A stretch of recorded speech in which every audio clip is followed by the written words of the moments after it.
नमस्कार, मी कीर्ती गायकवाड. स्वागत आहे आपलं आय न्यूज 28 मध्ये. चला तर मग जाणून घेऊयात महाराष्ट्रातल्या ताज्या घडामोडी. महसूल सहित इतर कामगारांचे राज्यव्यापी संप.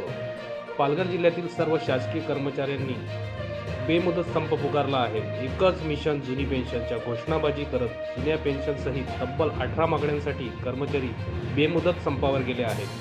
प्रवीण कसारे यांनी मागण्यांबाबतीत आपले मनोगत व्यक्त केले आहे. वार्ताहर शुभम पाटील, पालघर तालुका ब्युरो यांची रिपोर्ट.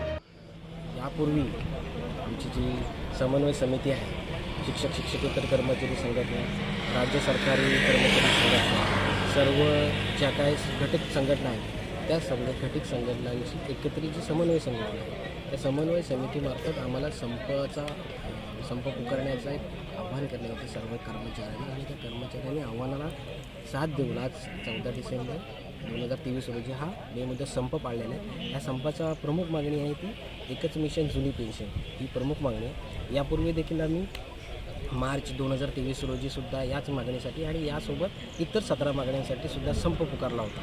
तो संप आमचा 7 दिवस संप चालला होता. त्यावेळी आमच्या ज्या काय वरिष्ठ संघटना आहे, समन्वय समिती आहे, त्याबाबत त्यांच्यासोबत माननीय मुख्यमंत्री महोदयांनी आपले जे काय शासनाचं शिष्टमंडळ आहे त्यांनी चर्चा केली होती आणि आम्हाला एक आश्वासन दिलं होतं की तुमची ही मागणी आपण पूर्ण करू. त्या संदर्भात एक समिती गठीत केली होती. त्या समितीचा अहवाल आल्यानंतर यावर आपण ठोस निर्णय घेऊ असं सांगितलं होतं. पण त्यावर अद्यापही कुठलाही निर्णय झालेला नाही. केवळ आश्वासनाची पूर्तता करू एवढंच आम्हाला आमच्या संघटनांना सांगितलं जाते. आणि या संघटनांनी सर्व घटक संघटनांनी त्या संदर्भात एक 21 ऑक्टोबर 2023 रोजी एक मुंबईमध्ये एक सभा आयोजित केली होती. त्या सभेमध्ये सर्व राज्यातील ज्या काही संघटना आहेत त्या संघटना उपस्थित होत्या आणि त्यावेळी आम्ही सर्वांनी निर्धार केला की 8 नोव्हेंबर 2023 रोजी आम्ही माझी पेन्शन माझं कुटुंब या शीर्षकाखाली मोर्चा काढू. जिल्हाधिकारी कार्यालयावर सर्व संघटना, शिक्षकेतर कर्मचारी संघटना, सर्व शासकीय निमशासकीय कर्मचारी संघटना सर्व त्यामध्ये उतरतील. त्या दिवशी आम्ही एक दिवसाचा मोर्चाचं आयोजन केलं होतं 8 नोव्हेंबर रोजी. त्यानंतर आम्ही त्या मोर्चाच्या वेळी एक ठोस निवेदन दिलेलं आहे.